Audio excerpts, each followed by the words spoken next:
gente recebe aqui nos nossos estúdios o jornalista Fernando Rego Barros, que está lançando hoje em Caruaru o livro 1958, Como Ganhamos a Copa na Suécia. Mário Flávio vai me ajudar aqui nessa entrevista, porque eu não sou muito especialista no assunto, mas conheço demais a história de Fernando.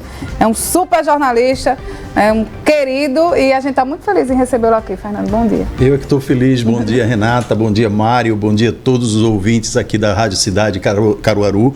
E estou muito feliz de estar aqui, né, falando desse meu mais novo filho, né, meu primeiro livro, 1958, Como Ganhamos a Copa na Suécia.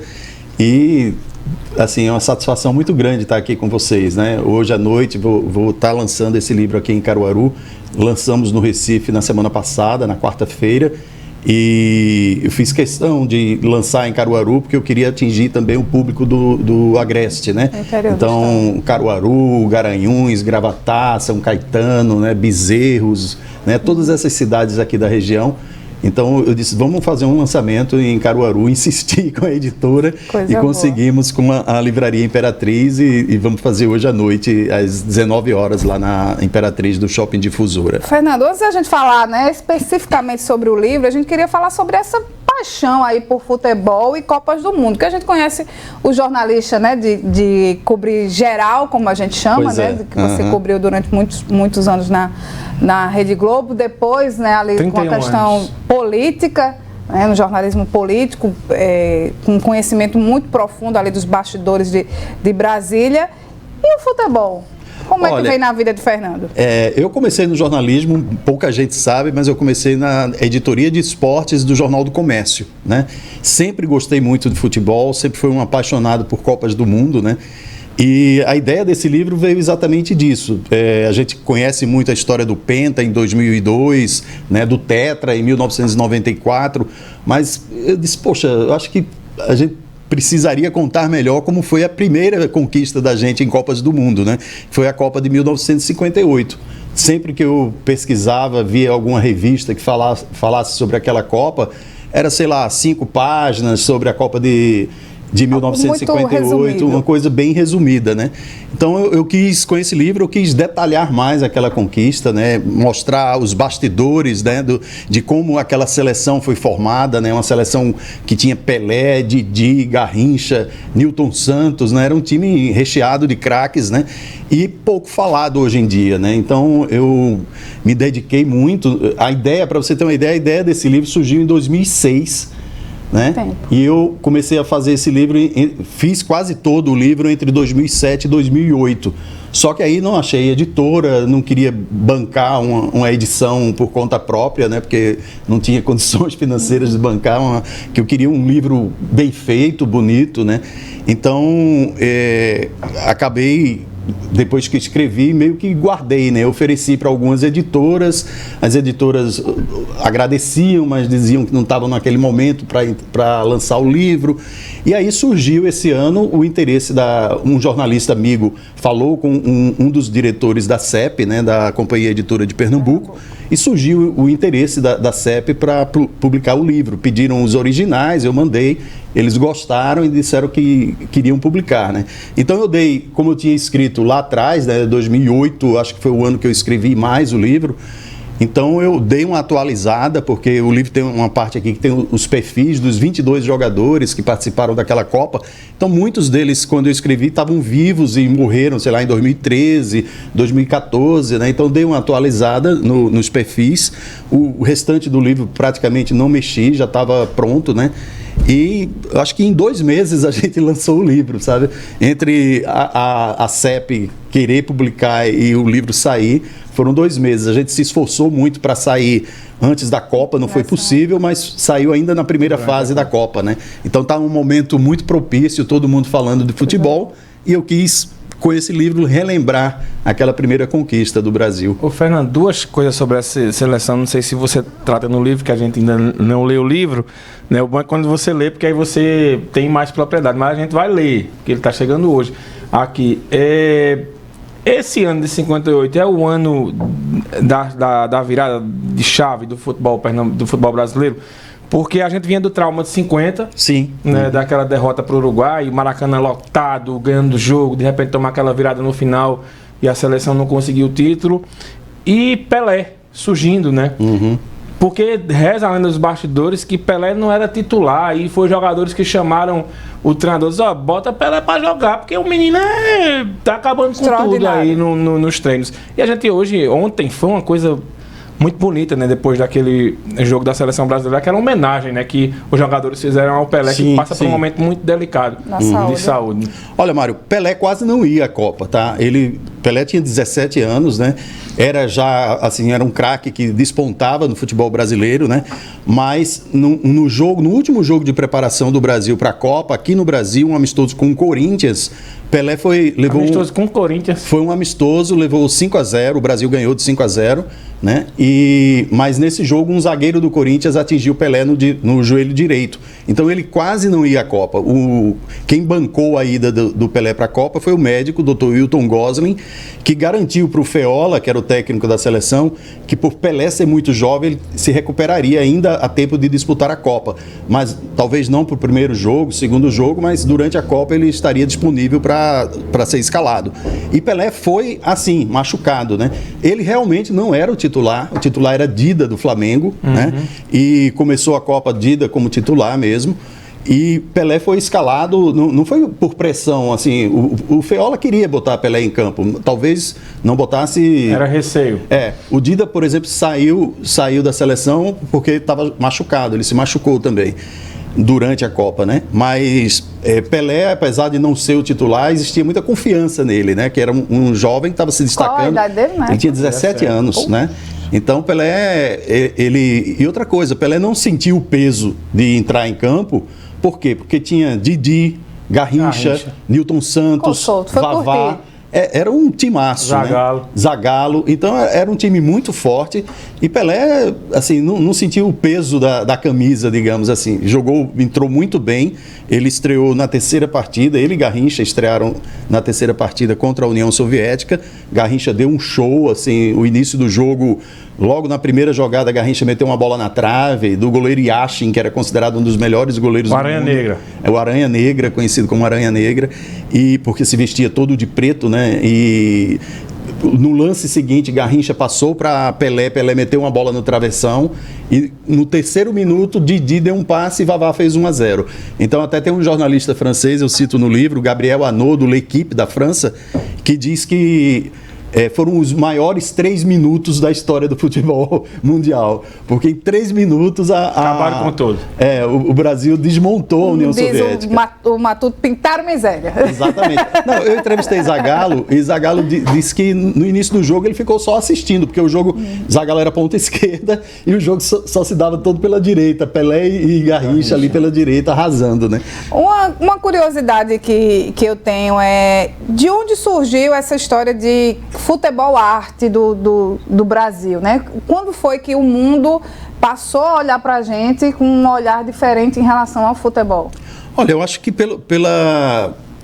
o estilo diferente do brasileiro jogar, né? Os europeus sempre muito firmes na tática, né? Na estratégia de jogo, né? E o brasileiro tinha aquela ginga, aquela coisa que ele de fato trouxe e acrescentou para o futebol, né? Hoje a gente vê, por exemplo, os africanos, eles se inspiram muito no futebol brasileiro, né? Dessa coisa da ginga, da malemolência, digamos assim, com a bola. Então, acho que o Brasil acrescentou isso ao futebol, né? Tanto é que, por exemplo... Isso já começa a se desenhar aí ou já tinha isso? Talvez até antes, né? O Brasil tinha sido terceiro... Com a criação da bicicleta por Leônidas. Exato, né? O Brasil tinha sido terceiro lugar na Copa de 38, com Leônidas jogando, né? Leônidas da Silva, que foi quem criou a bicicleta no futebol, né? E depois foi vice-campeão na tragédia do Maracanã, né? Quando a gente perdeu para o Uruguai, a gente organizou pela primeira vez uma Copa. Tava batendo na trave. E perdemos para o Uruguai, um jogo que a gente jogava pelo empate e fizemos 1-0 e ainda levamos a virada, né? Então era na época, em 58, era a grande tragédia do futebol brasileiro. Hoje eu acho que os 7-1 foram muito piores. Maria, fala não. Porque 7-1 numa semifinal no Brasil, a gente levar de 7-1 numa semifinal, se a gente tivesse perdido para a Alemanha por 2-1, 3-2, Galvão Bueno ficou tão traumatizado que ontem, ele, no jogo contra a Coreia, teve uma hora que ele disse, lá vem eles de novo. Aí ele disse, não, pelo amor de Deus, não fala essa frase mais não, que eu me lembrei de 7-1. Que ele dizia, lá vem eles de novo, e era gol. Olha, tem duas perguntas aqui.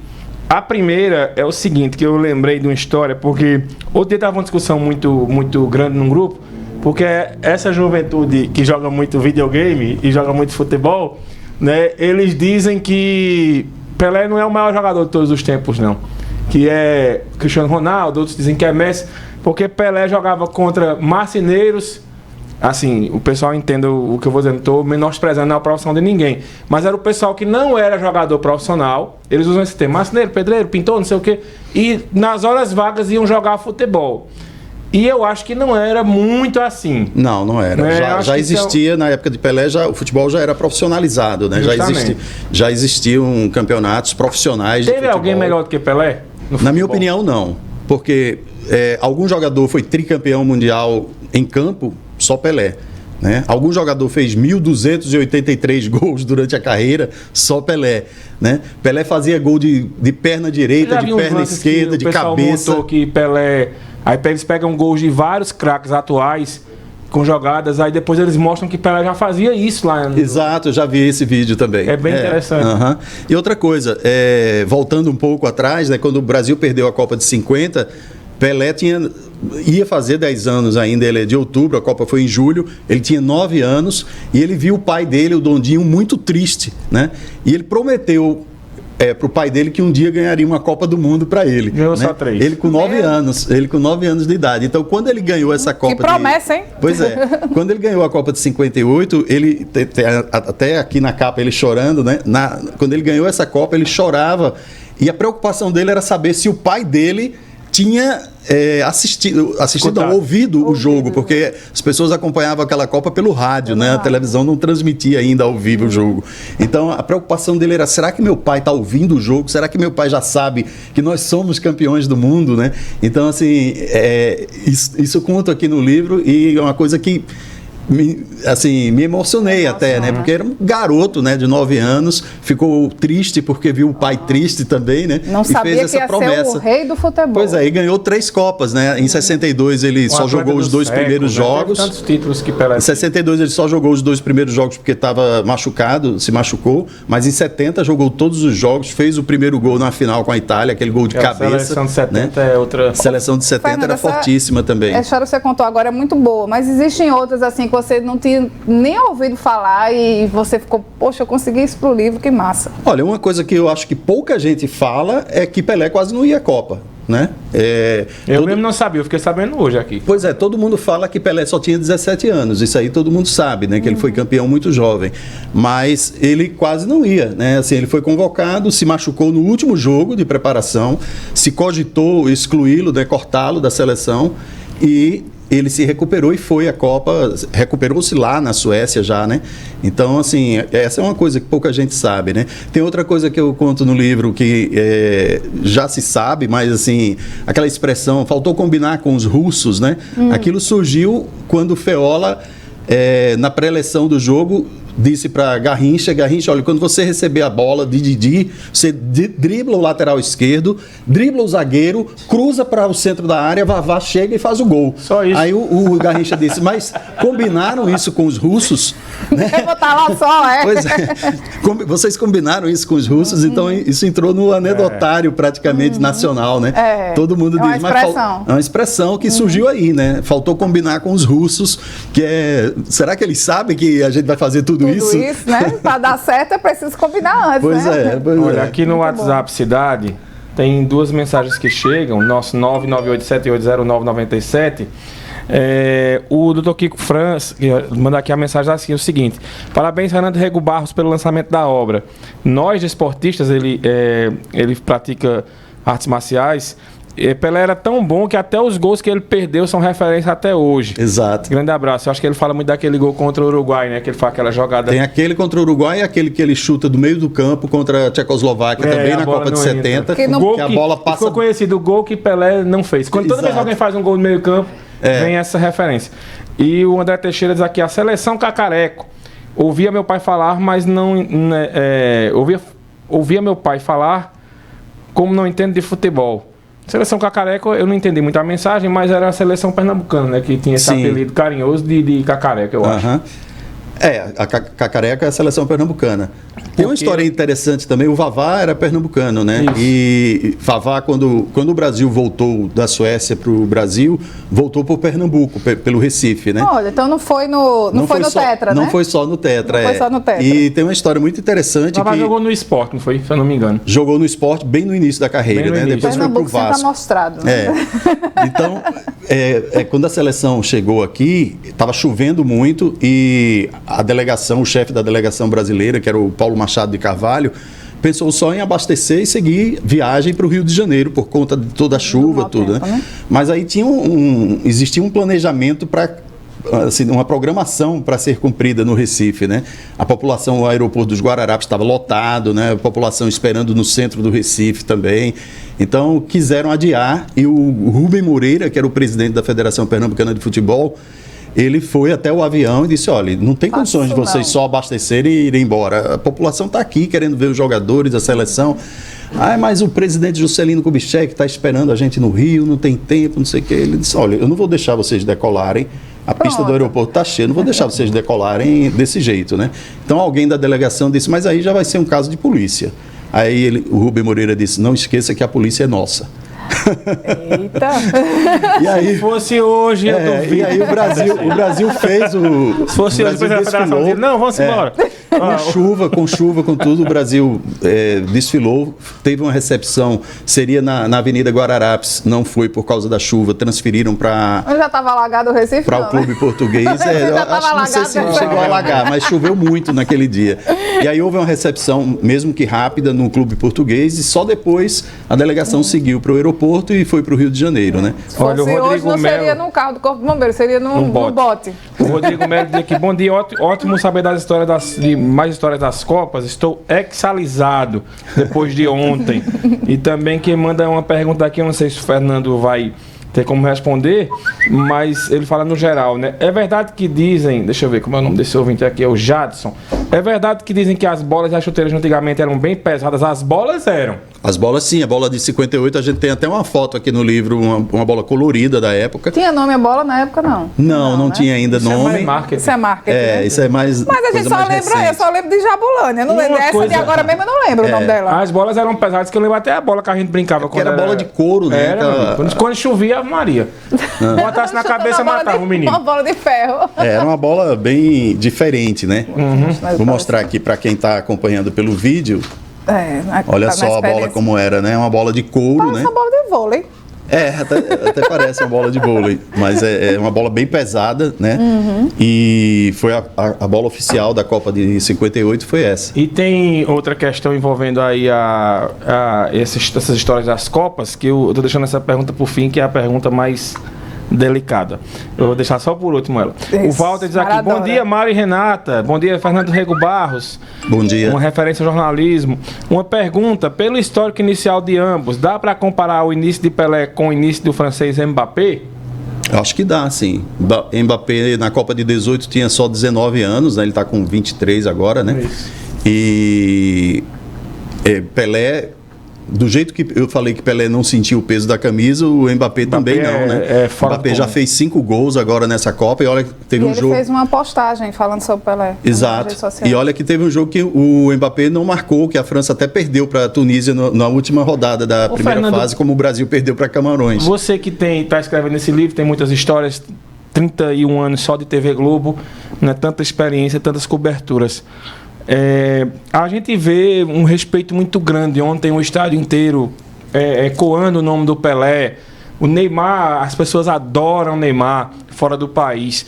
Aí aqui a gente ouve, né? As pessoas, Messi jogou mais do que Pelé, Maradona jogou mais do que Pelé, Cristiano Ronaldo jogou mais do que Pelé. Por que danado o brasileiro ter esse negócio com a prata da casa, né? Olha, mas isso aí eu não sei se é só o brasileiro, né? Sempre que surge um astro, uma estrela do futebol, né?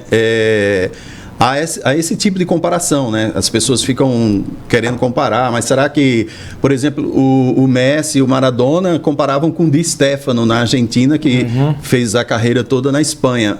Mas muita gente dizia, quando o Maradona estava no auge, que Maradona não era melhor do que Di Stéfano, né? E os dois foram grandes. Eu acho que, assim, o futebol vai ter sempre craques, né? Para mim, talento é muito individual. Pois é, talento é uma coisa muito individual. Craques sempre vão existir, né? Logicamente, isso varia muito de gosto de quem acompanha o futebol, né? Eu posso gostar mais de Pelé. Na época dele, talvez algumas pessoas achassem que o Didi era melhor do que o Pelé, né? Pronto, ele era um craque grande a também. última né? pergunta é justamente isso. Quem jogou mais? Pelé ou Garrincha? Olha, Garrincha foi excepcional na ponta direita, né? Na função dele ali de pegar a bola, driblar o lateral, o zagueiro, né? Sem combinar com os russos, né? Mas ele era um artista da bola, né? E assim, para ter uma ideia, Garrincha estreou contra a União Soviética e arrasou, né? Contra o País de Gales foi o único jogo que ele foi bem marcado, que não conseguiu dar o show dele, mas depois contra a França e Suécia, que o Brasil, 2 jogos que o Brasil ganhou também por 5-2, né? Foi o mesmo placar na semifinal e na final. Garrincha também deu um show. Então, assim, eu acho que Garrincha, na função dele, na ponta direita, talvez tenha sido até o melhor do mundo, né? Mas eu acho que Pelé era superior. Em geral, Pelé era superior. Contexto, cabeçada, chute com a esquerda, chute com a direita. Exatamente. Pelé era, assim, um craque, né? Eu acho que Pelé Garrincha, também por exemplo, fora de campo, né? Garrincha fez gols, né? Mas eu não sei nem quantos gols Garrincha fez, mas acho que não chegaram a 300 gols, por exemplo. Pelé fez 1.200. E que isso influencia também, né, Fernando? O extracampo, né? Quando a gente fala num ídolo, ele tem que reunir não só no batente, mas também fora do batente. Garrincha foi vencido pelo alcoolismo, né? Garrincha morreu com 50 anos, gente. Muito jovem, né? Tem uma coisa, Pelé era tão fora do comum que na Copa de 70 tem aquela história do merchandise, né? Que ele entra com as chuteiras. Não tinha essa história ainda do jogador ser patrocinado por marcas, né? Ele entra com a chuteira desatacada para amarrar a chuteira no meio campo para a câmera dar o close na chuteira que ele estava usando a marca. Um gênio para ganhar dinheiro, Pelé. E aí, a primeira vez que um jogador ganhou dinheiro mesmo com o futebol. Para isso, né? Que ele para no centro do campo e amarrar a chuteira. Aí, quando a câmera dá o close, pega a marca da chuteira que ele estava usando. Para a gente encerrar aqui, que vamos ter que liberar o Fernando, se ele dá o serviço. Dar o serviço é ótimo. Do livro, né? Que ele vai ser o lançamento, os valores e tal. Lucas vai ficar, não vai gostar da pergunta agora. Mas como é que o Brasil tem que imitar o Náutico para ser hexa? Diga aí. Nossa, meu pai eterno. Tava tão boa a entrevista, agora encerrar. Corta o microfone. Eu espero que o Brasil não imite o Náutico. O Náutico de 66. Náutico de 68. O Náutico hoje não tá para ser imitado, né? O time do Hexa, sim, era um bom time. Mas eu acho que o Brasil fez muito mais em Copas do Mundo, né? Então, um país que foi 5 vezes já campeão do mundo, está lutando aí para conseguir o Hexa, não precisa aprender muito com outros times. Ele tem que jogar o futebol dele, né? Assim, o Brasil é um dos favoritos, né? Não vou dizer que o Brasil vai ser Hexa, com certeza. A gente torce por isso, né? Mas temos a Argentina, a França, a Espanha, a Inglaterra, são todas seleções que estão aí no páreo, né? Até a Holanda, né, que vai jogar com a Argentina. Vai que a Holanda ganha da Argentina, né? Então, assim, tem boas seleções aí na Copa, em condições de ganhar o título, levar o título, mas o Brasil é uma delas, é um dos favoritos, e eu espero que a gente consiga mais esse título. Muito bem, Fernando, vamos fazer aí o último... Passar o serviço, o convite aí para o pessoal acompanhar o lançamento do livro. Mostrar de novo a capa do livro aqui, tá? O livro está muito bonito, tá, gente? Muito ilustrado, muitas fotos da época, tudo. E vai ser o lançamento às 19h na livraria Imperatriz do Shopping Difusora. Tá aí até o cartaz, olha aí, do lançamento.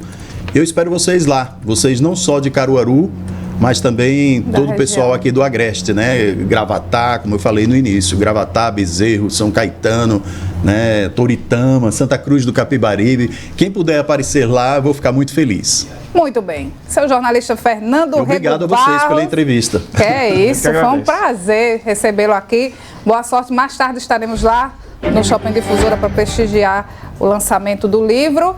E vamos passar pelo WhatsApp Cidade. WhatsApp Cidade